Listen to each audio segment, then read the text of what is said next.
원래 우리 항승화 집사님 집, 예전 집이 성북교회가 시작된 천막교회 터가 있던 자리입니다. 그래서 제가 거기서 고등학교 때부터 우리 고모님이 주는 밥 먹고 살았습니다. 그래서 우리 고모님 또 우리 항승화 집사님 가족들의 은혜로 제가 믿음 생활을 시작했고요. 그래서 목사가 됐습니다. 그래서 늘 고모님 생각하면 늘 마음에 빛이 있습니다. 또 용당동에 또 저희 작은 고모님이 사십니다.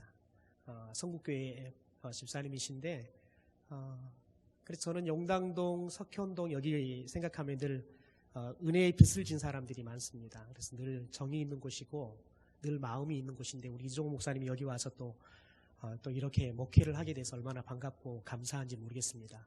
또 오늘 저녁 저를 또 초대해 주셔서 여러분과 함께 말씀으로 함께 교제하게 돼서 정말 감사하고 또 감사를 드립니다.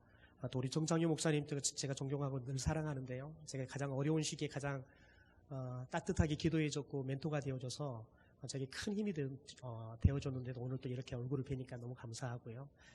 오늘 함께 말씀을 나누면서 저와 여러분 가운데 하나님이 주시는 새로운 말씀의 은혜가 저와 여러분 가운데 기름 부어줄 수 있게 되기를 주님의 이름으로 축원합니다. 전도학교 시험에 나오는 문제입니다. 한번 PPT 띄워주시겠습니까? 이런 문제였습니다. 어떠한 일을 결심해 놓고 3일도 안 돼서 포기하는 경우를 두고 작땡, 삼땡이라고 한다. 빈칸을 채우세요. 뭘까요? 네, 초등학생이 이렇게 시험지에 답을 적었습니다. 작은 삼촌. 작은 삼촌이 그랬나 봐요. 작은 삼촌이 늘 3일 작정하고 나면, 작심하고 나면 3일 못 가고 저와 여러분 또 새로운 새해를 또 맞이하게 되어지는데요. 저와 여러분이 올해는 우리의 마음에 또 하나님 앞에서 작심했던 것들을 우리들이 깊이 있고 이루어가는 그런 은혜가 있게 되기를 주님의 이름으로 축원합니다. 특별히 여전도의 헌신예배 말씀을 좀 전해달라고 부탁을 듣고 어떤 말씀을 나눌까 제가 지금 하반기에 우리 성도들과 말씀을 여호수아를 가지고 좀 나누려고 준비를 하고 있는데 여호수아의 말씀을 좀 준비하면서 이 말씀을 좀 오늘 함께 나누면 좋겠다 마음이 와서 함께 말씀을 나누려고 합니다. 여러분 우리들이 헌신예배 하면 매년마다 늘 정한 그 시간에 헌신예배를 드리잖아요.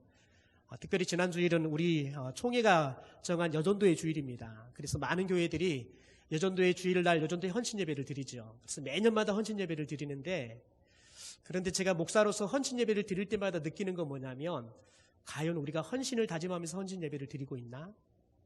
우리는 헌신을 다짐하면서 드리는데 우리는 어떤 마음 가지고 헌신예배를 드리고 있을까라는 생각을 해보면 늘 매년 드리니까 새롭지도 않고 또 다른 어떤 새로운 헌신도 없이 늘 그냥 드리던 헌신예배 드리고 있는 건 아닐까라는 생각이 듭니다.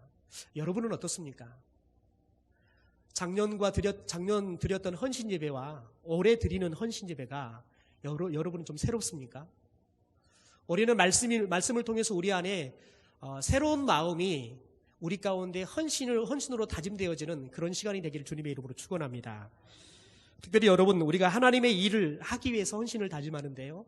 오늘 이 말씀을 통해서 우리가 하나님의 일을 하기 위해서 하나님께서 요구하시는 헌신의 법칙이 있는데 그 법칙에 대해서 우리들이 바로 알고 하나님께 바로 헌신하게 되어지는 그런 은혜의 시간이 되기를 주님의 이름으로 축원합니다.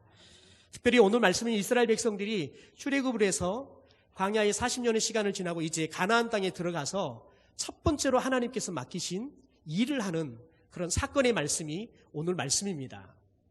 특별히 여리고성이라는 이 성을 점령하는 것, 이게 오늘 하나님께서 이스라엘 백성들에게 첫 번째 맡긴 사역입니다. 여러분 그런데 하나님께서 이 첫 번째 여리고성을 점령하는 사건을 통해서 어떻게 하나님의 일을 해야 되는지에 대해서 잘 가르쳐주고 있습니다. 오늘 이 말씀을 통해서 저와 여러분 가운데 하나님께서 우리에게 가르쳐주시는 헌신의 법칙에 대해서 선명하고도 분명하게 붙잡는 은혜가 있기를 주님의 이름으로 축원합니다. 세 가지를 생각해 보겠는데 첫째는 첫 번째 헌신의 법칙은 힘을 빼야 합니다. 한번 따라할까요? 힘을 빼야 합니다.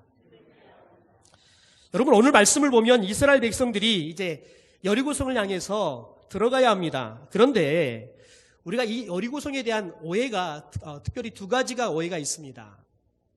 첫 번째 오해는 뭐냐면 우리가 너무너무 잘 아는 오해인데요. 여리고성은 크고 아이성은 적다는 오해예요. 실제 성경에는 아이성을 적다라고 표현을 해요. 그런데 여러분, 여리고성은 아이성보다 크지 않습니다.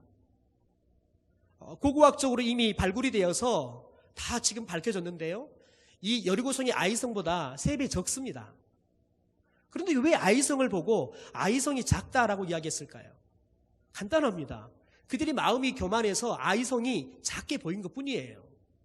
아이성은 여리고성보다 3배 더 큽니다. 더 나아가서는 두 번째 오해가 뭐냐면 이 여리고성이 우리들은 어마어마하게 클 거라는 생각을 해요. 우리들이 어떤 오해를 하는지 좀 말씀을 좀 봤으면 좋겠는데요. 여러분, 우리가 이 여리고성의 크기에 대해서 직접 한번 봤으면 좋겠습니다. 성지순례를 가면 이 여리고성들을 꼭 가게 되어지는데요. 저는 2017년도에 제가 순천제일교회는 7년을 사역을 하면 안식년을 보내주는데 특별히 성지순례를 보내줍니다. 그래서 성지순례를 다녀왔는데 실은 여리고성을 가서 보고는 제가 실망을 했습니다. 여리고성이 정말 상상 이상으로 적더라고요. 한번 동영상을 한번 잠깐 봤으면 좋겠습니다. 동영상 한번 보여주시겠습니까? 지금 보이는 곳이 여리고성입니다.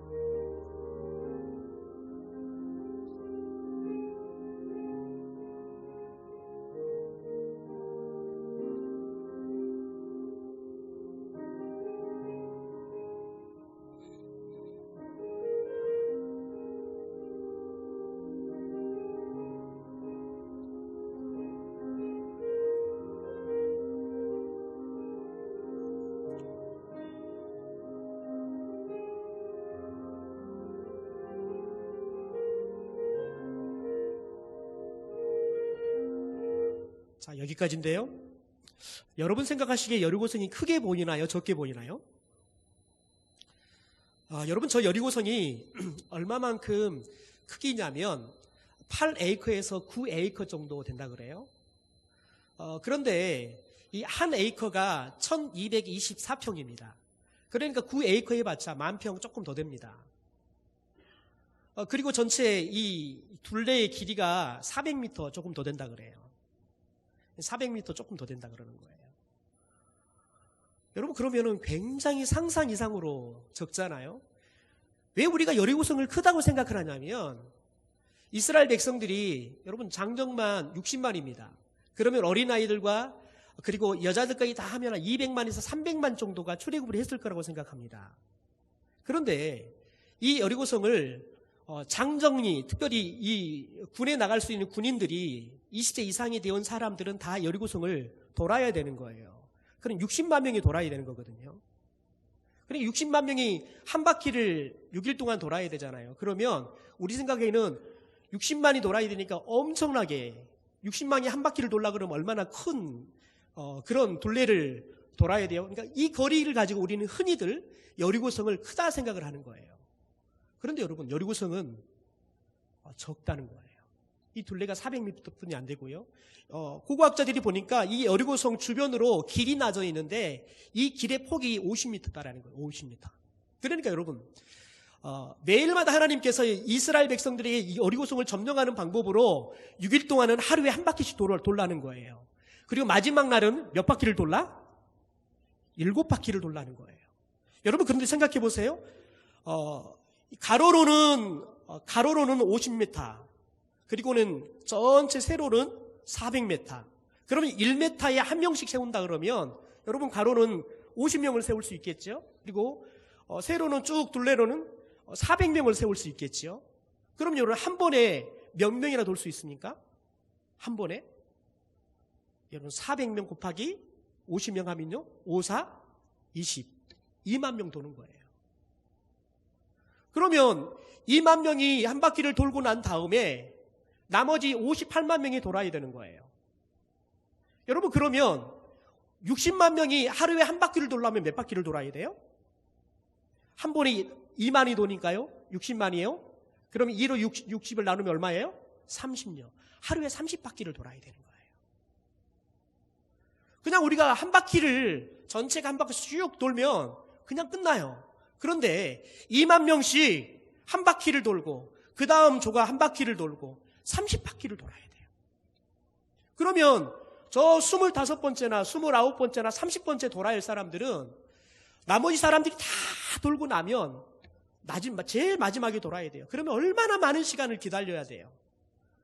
그러면 생각해 보십시오. 하루에 한 바퀴지만, 말은 한 바퀴지만 무려 30바퀴를 돌아야 되는 거예요.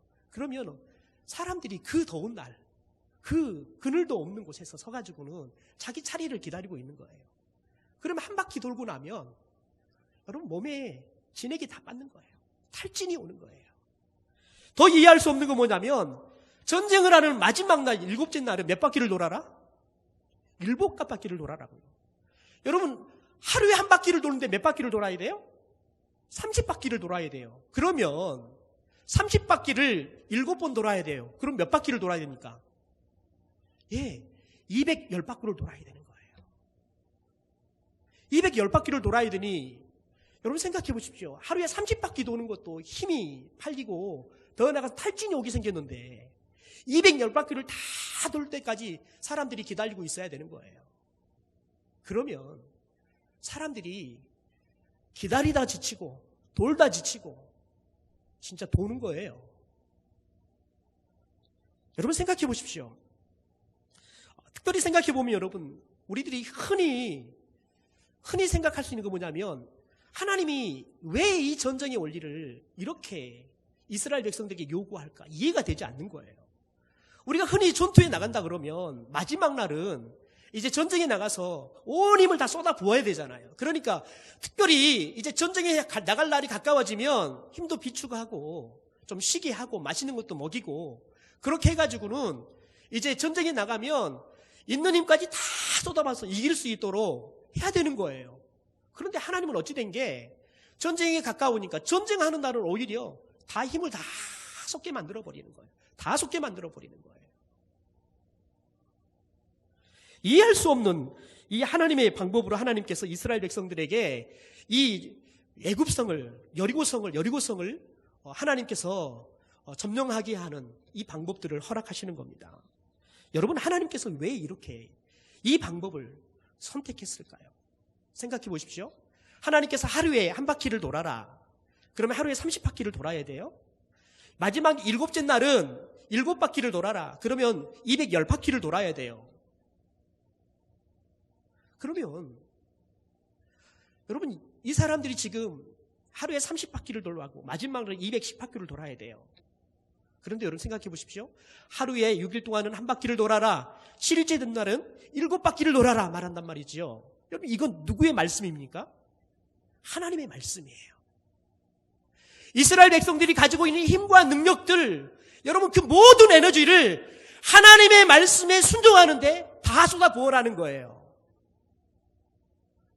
그런데 여러분 하나님의 말씀에 순종하느라고 자신들이 가지고 있는 힘과 능력들을 다 쏟아부어버리면 이제 전쟁에 나가서 무슨 힘으로 싸워야 돼요?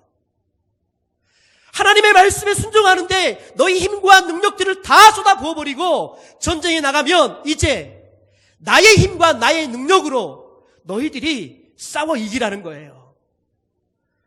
여러분 하나님은 우리에게 하나님의 일을 맡길 때 우리의 힘과 능력으로 일하라고 말하지 않아요. 하나님은 오직 우리가 가지고 있는 힘과 능력들을 하나님의 말씀에 순종하는데 쏟아붓기를 원하십니다.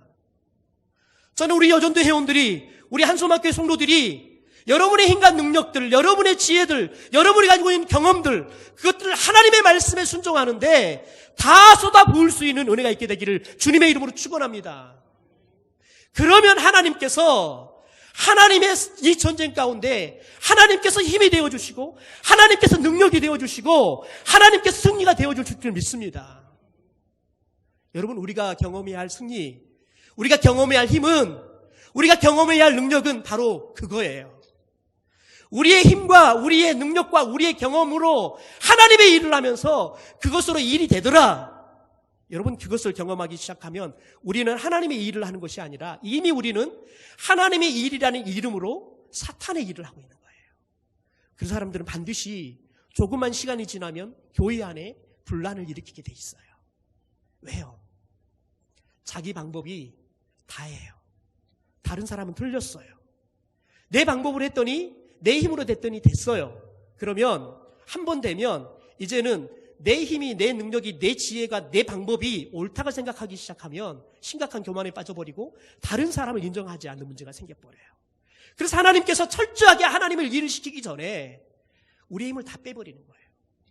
그리고 하나님의 일은 너의 힘과 능력으로 하는 게 아니라 내 힘과 내 능력으로 하는 거다 라고 이야기하는 거예요. 특별히 여러분, 여전도회나 권사회를 경험해보면 그렇습니다. 총회를 한다 그러면 가장 사람들이 적게 나와요. 왜요? 임원시킬까 봐요. 또 시켜놨다 그러면 목사가 그냥 머리가 진이 날 정도로 그냥 머리가 아플 정도로 그냥 괴롭혀요. 목사님 저 이거 못하는데 맡겨가지고는 다른 사람은 바꿔주세요. 여러분 그러면 머리가 아파요. 대부분 그래요. 그래서 다 겸손한 척 그렇게 이야기를 하세요. 여러분 그것은 겸손이 아니라 교만이에요.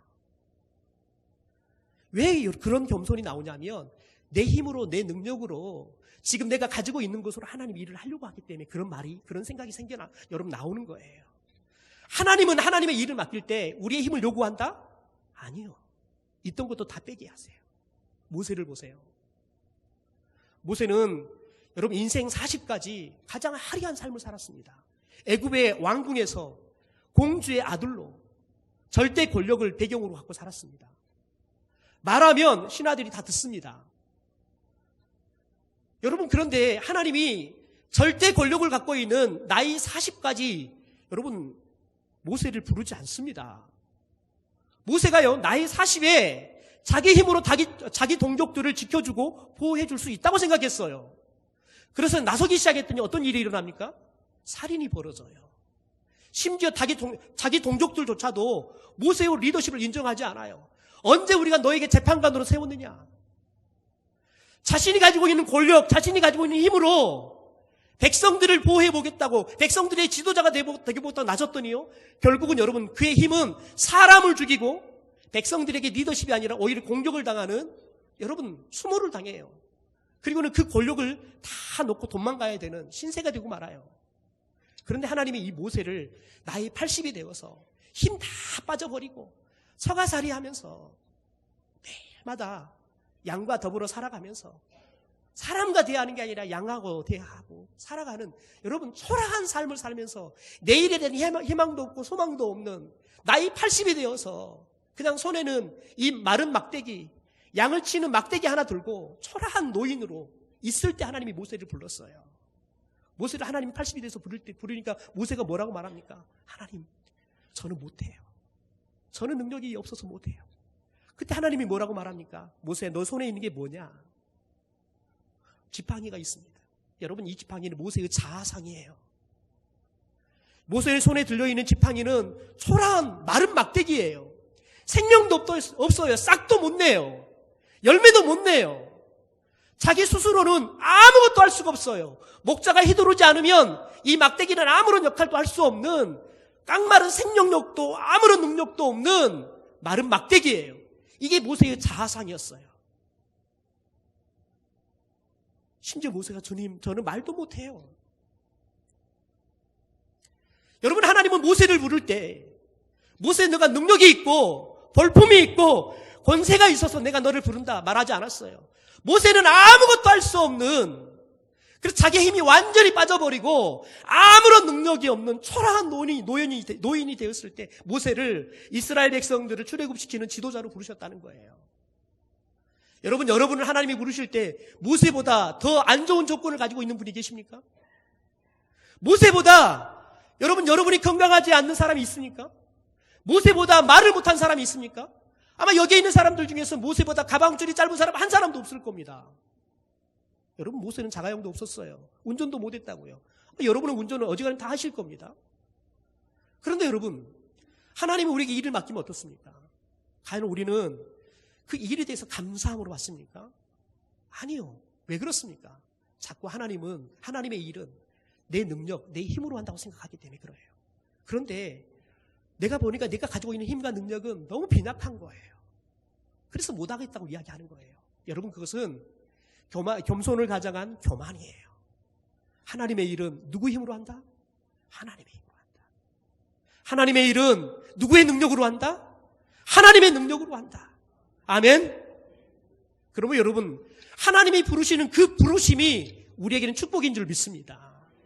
그러므로 여러분, 하나님이 부르시면 그러면 무조건 아멘 하셔야 돼요. 저희 중등부가 있는데요, 교사 한 사람이 부족해요. 텅 안 돼서 이번 주까지 기도 회복 안 되면 우리 집사람이라도 투입을 해야겠다 생각을 하고 있었어요. 청년 하나가 생각이 나서 불렀어요. 애야, 너가 좀 중고등부도 맡으면 좋겠다. 그랬더니 애가 재작년까지 중고등부를 맡았는데 아이들한테 너무 질려버렸어요. 그래서 목사님, 제가 도저히 자신이 없어요. 그래서 그 청년과 말씀을 나누면서 하나님의 일은 내 경험으로 하는 것 아니야. 내가 지금까지 경험했는데 내 너무너무 힘들었어. 내 이번에 또 하면 더 힘들 거야. 그건 내 경험이야. 내 경험도 아니고 내 힘도 아니고 하나님의 은혜로 하는 거야. 일주일 동안 기도해봐. 일주일 동안 기도해보고 지난 주일날 저에게 전화를 했어요. 목사님, 제가 해보겠습니다. 여러분, 그 청년이 어느 때보다 바빠요. 어린이집에서 더 많은 일을 맡았고요. 이제는 사랑하는 남자가 생겨서 데이트도 해야 돼요. 그러니까 한번 보니까 정신이 없어요. 그냥 남자가 타지에 있어서 주말만 오니까 주말만 데이트하느라고 정신이 없어요. 여러분, 그런데 자기의 힘과 능력으로 하는 것이 아니라는 사실을 말씀을 통해 깨달으니까요. 여러분, 내가 재작년에 경험하면서 내가 애들한테 너무 질려버렸다. 다시는 내가 애들한테는 내가 교사 안 한다. 이 결심을 했는데 그걸 내려놓으니까요, 그걸 감사하게 붙잡더라고요. 여러분, 저와 여러분이 하나님이 부르시면, 교회 안에서 목사님이 당회가 여러분을 지명하여 부르면 기쁨으로 아멘하고 여러분 받아들이면 하나님이 그 일을 감당할 수 있는 능력도 은혜도 은사도 주실 줄 믿습니다.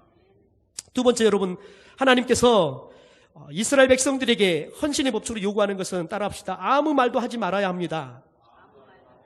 다시 한번, 아무 말도 하지 말아야 합니다. 우리 10절의 말씀을 함께 읽어보도록 하겠습니다. 같이 읽죠. 시작. 여호수아가 백성에게 명령하여 이르되 너희는 애치지 말며 너희 음성을 들리게 하지 말며 너희 입에서 아무 말도 내지 말라. 그리하다가 내가 너희에게 명령하여 외치라 하는 날에 외칠지니라. 아멘.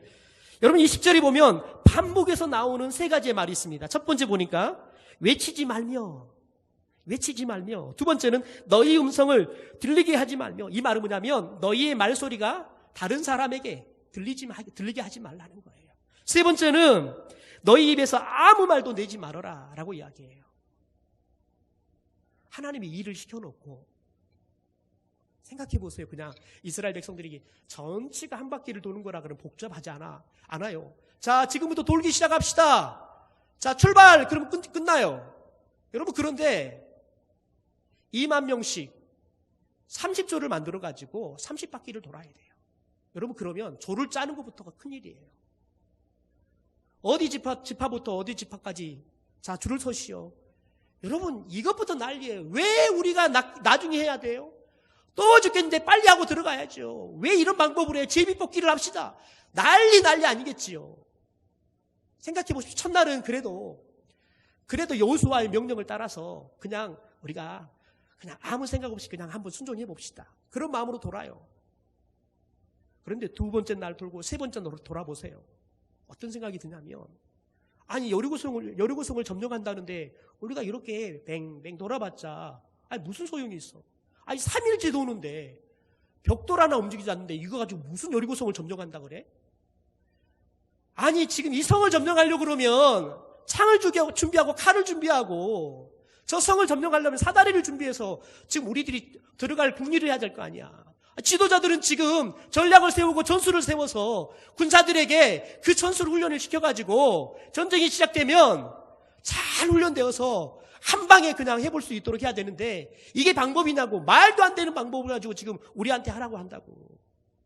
그러다 5바퀴, 5일째 되고 6일째 돌아보세요. 야, 날마다 돌고 도니까 진짜 내가 돌겠어. 여러분, 이런 소리가 안 나오겠어요?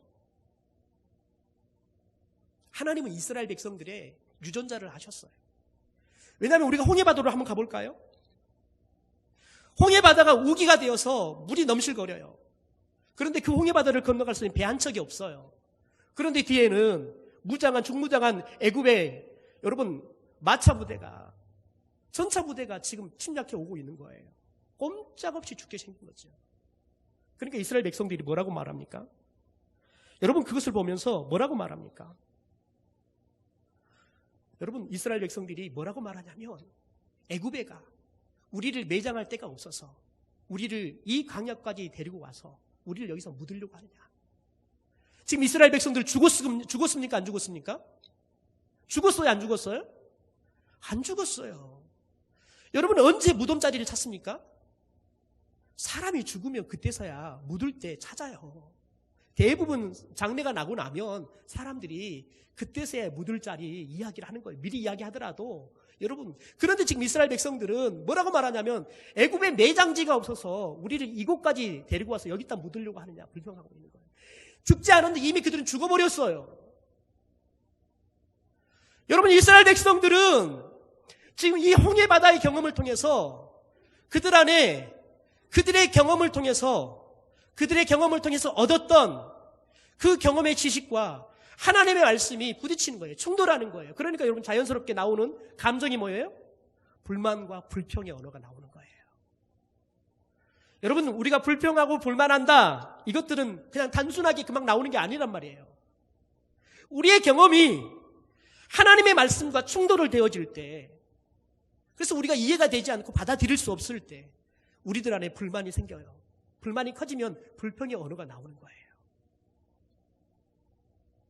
이스라엘 백성들은 430년 동안 노예 생활을 하면서 그들이 이 불평의 언어, 불만의 언어가 일상용어가 되어버렸어요. 희망이 없으니까요. 더 나아가서 여러분, 왜 이들이 이렇게 불평하고 불만한 줄 아십니까? 하나님의 섭리를 몰랐기 때문에 그렇습니다. 지금 그들이 갇혀있는 이 홍해바다 앞에서 이 홍해바다의 사건이 하나님이 그들을 향한 섭리가 있을 거라는 그 신뢰가 없었기 때문에 그렇습니다. 여러분, 홍해바다를 향한 하나님의 섭리가 뭐였습니까? 하나님이 홍해바다를 향한 하나님의 섭리는 이 홍해바다를 마른 땅이 되게 하셔서 이스라엘 백성들이 건너가는 거예요. 또 하나의 섭리는 뭐냐면 430년 동안 자신의 백성 이스라엘 백성들을 괴롭혔던 애굽의 군대를 심판하시는 섭리가 있었어요. 그래서 하나님께서 430년 동안 하나님의 백성들을 그렇게 괴롭혔던 이 애굽의 군대들을 애굽 바다에다가 수장시켜버리는 거예요. 심판하시는 거예요. 이게 하나님의 섭리인 거예요. 그런데 여러분, 홍해바다에 갇혀버리니까, 그래서 하나님의 섭리가 깨달아지지 않으니까요, 그들이 불평하고 불만하는 거예요.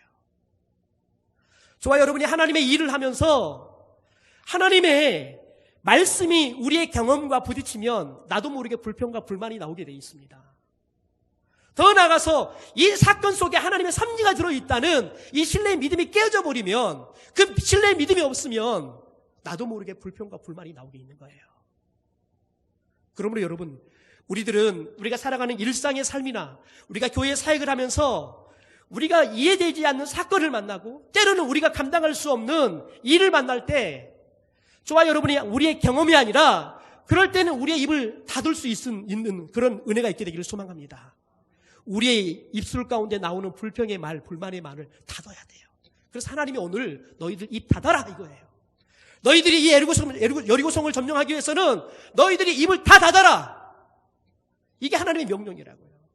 하나님의 일을 할 때 여러분, 우리의 생각, 우리의 의견, 우리의 경험, 이것들을 닫아야 돼요. 이것이 하나님의 말씀과 특별히 충돌이 일어날 때에는 무조건 우리의 생각들을 닫아야 돼요. 닫지 않으면 우리도 모르게 불평의 언어, 불만의 언어가 우리를 다 에워싸버려요. 그러면 여러분, 그때부터는 하나님의 일을 하는 것이 아니라 영적 전투에 우리가 들어가서 다 에너지를 쏟아버리는 거예요. 하나님의 일을 한다는 그 이유 아래서 서로가 서로를 헛들고 무너뜨리는 일들을 하는 거예요. 교회 공동체를 세우는 것이 아니라 교회 공동체를 무너뜨리는 일들을 한다고요. 저는 올해 여전도의 임원들이 하나님의 일을 하면서 여러분들이 우리 한소망교회 여전도의 임원들 가운데, 차기 임원들 가운데 여러분 좋은 모델을 보여줄 수 있는 사람들이 되기를 소망합니다. 그래서 우리 한소망교회 여전도회는 이렇게 일하는 여전도회야. 여러분 좋은 샘플을 보여주십시오. 놀라운 건 뭐냐면 우리도 모르게 여러분 한 번씩 반복되어지면서 이게 2번, 3번 되면 우리에게 전통이 되는 거예요. 우리에게 전통이 되는 거라고요. 좋은 전통을 만들면 좋은 전통을 가진 교회가 되는 거예요. 저희 교회는 이제 3월 첫째 주가 되면 64주년을 맞습니다. 근데 저희 교회 참 좋은 전통은 뭐냐면 하고 싶은 말이 있어도 목사 앞에서 이야기하지 않는다는 거예요. 집에 가서 동네에서 이야기를 해서 나중에 목사가 제일 늦게 알아요. 말을 안 하는 건 아닌데 여러분 교회 앞에서는 하고 싶은 말이 있어도 말을 안 해요. 그냥 그게 전통이에요. 교회에서는 시끄럽게 하지 말아라. 그게 전통이에요. 여러분 그러면 그 순간 여러분 말을 안 하면 더 큰 문제가 터지지 않아요. 말만 안 해도 문제는 수습이 돼요. 그런데 말한 것 때문에 아무것도 아닌 문제가 더 커져가는 거예요. 여러분 우리의 생각, 우리의 경험, 우리의 방법이 하나님의 말씀과 부딪히면 어떻게 하라? 입 닫아라. 여러분 입 닫아라. 그게 하나님의 방법이에요. 그게 하나님의 방법이에요. 왜요? 불평과 불만의 그 배후에는 누가 있기 때문에요? 우리 말씀을 좀 볼까요? 욥기 1장 8절의 말씀입니다. 욥기 1장 8절의 말씀을 같이 좀. 내가 내 종 욥을 주의하여 보았느냐?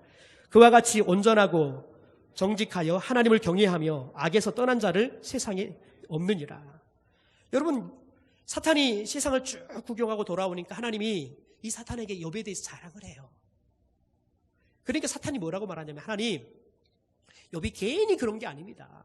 하나님이 욥에게도 욥의 사람들에게도 또 욥의 집에도 자식들에게도 그리고 생업에게도 다 하나님이 축복을 해주니까 그래서 하나님을 욥이 저렇게 잘 섬기는 거예요. 하나님이 그거 다 가져가 버리면 당장 욥이 하나님을 욕할 겁니다. 그러니까 하나님이 욥을 시험하는 것을 허락합니다. 그래서 사탄이 욥을 시험하는데 단 하루 만에 자식 다 데려가 버리고요. 재산 다 걷어가 버립니다. 여러분 그런데 욥이 어떻게 했나 볼까요? 제가 먼저 욥기 1장 20절부터 21절을 읽고 여러분과 22절을 함께 읽겠습니다. 여기는 22절만 나올 겁니다.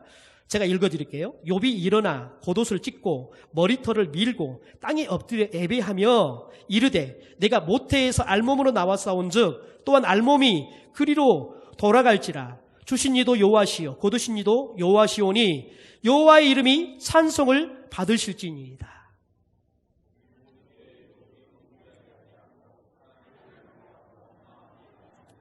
자, 볼까요? 여러분 20절부터 욥이 자식도 잃어버리고 재산도 다 잃어버렸어요. 그런데 욥이 뭐 합니까? 예배의 자리 나옵니다. 회개를 하면서 욥이 예배의 자리 나옵니다. 여러분 생각해 보세요. 여러분 자식을 잃어버렸어요. 하루아침에 자신을 다 잃어서 길에 나앉게 생겼어요. 여러분은 어떻게 하시겠습니까? 제가 목사이지만 저 같으면 여러분 목사니까 꼼짝없이 교회는 와야 되겠지만 저 같은 나와서 하나님께 삿대질하면서 하나님 어떻게 그럴 수 있어요? 제가 어떻게 목회했는데요?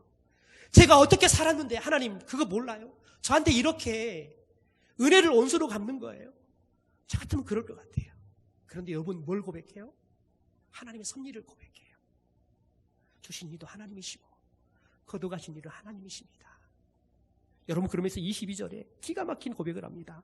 이 모든 일에 욥이 범죄하지 아니하고 하나님을 향하여 원망하지 않았다. 원망하지 않았다. 그게 뭐였다고요? 범죄.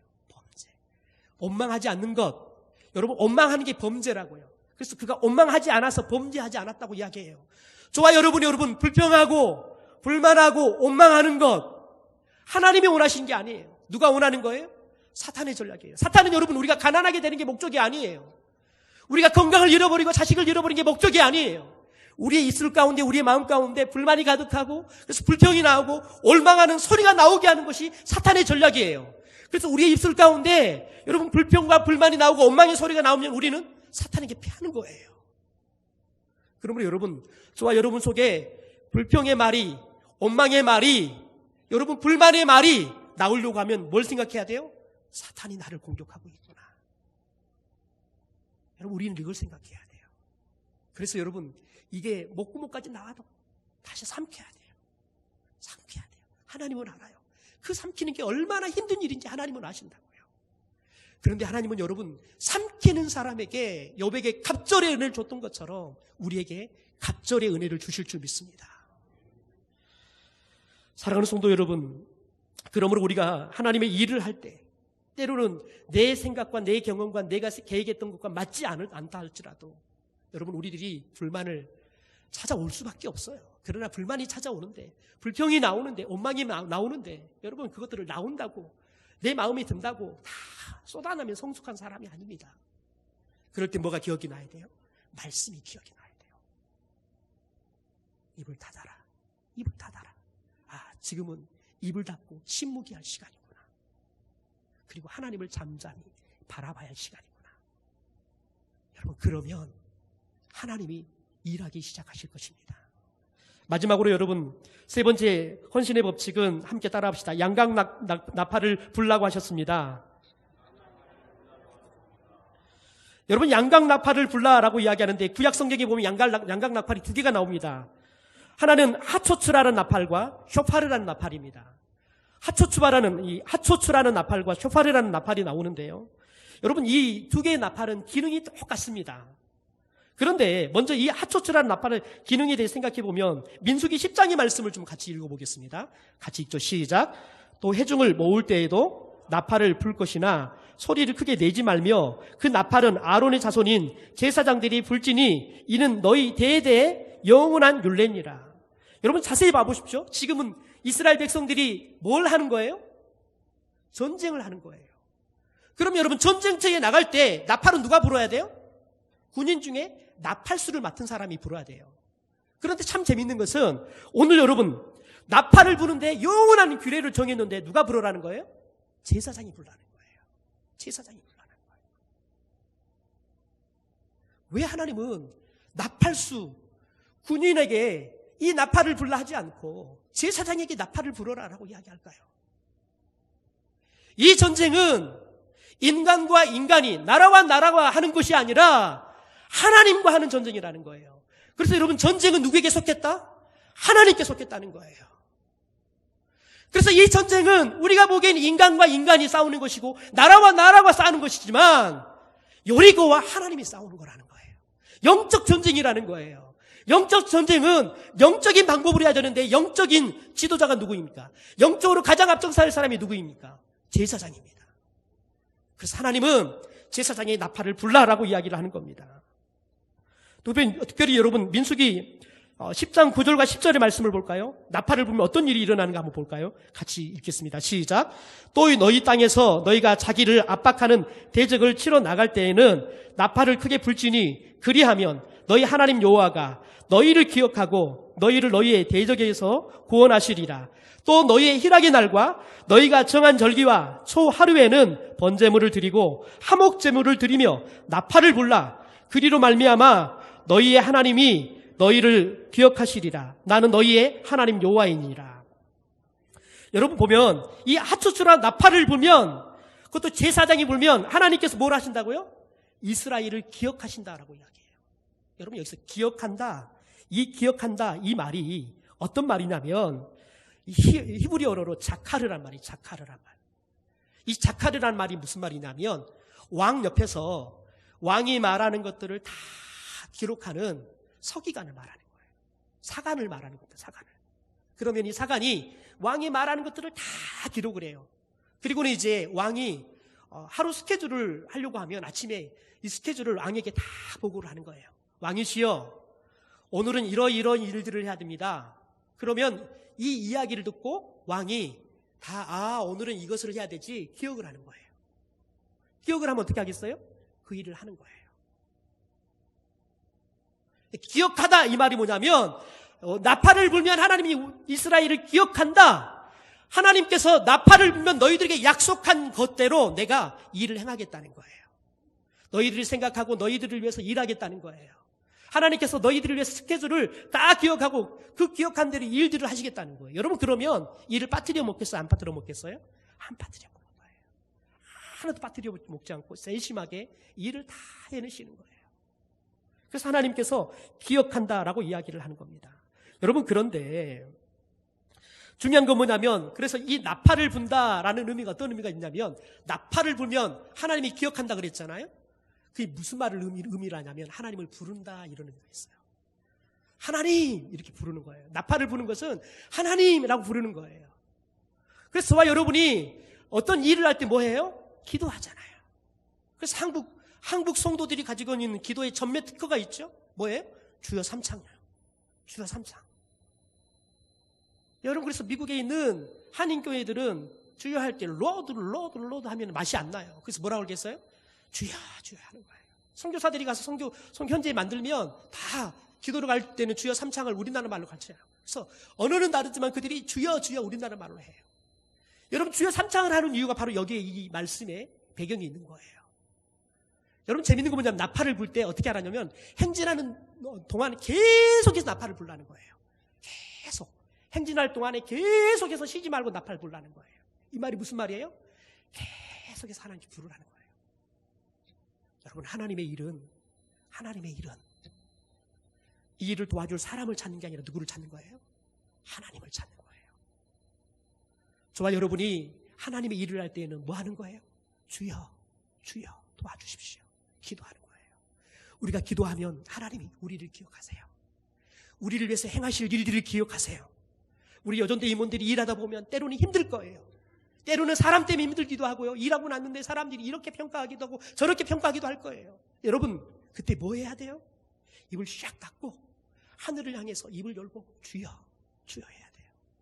여러분 왜 문제가 생기냐면 일하면서 기도하지 않기 때문에 문제가 생기는 거예요. 그래서 저는 사역하면서 자꾸 입이 세지면 일 안 해요.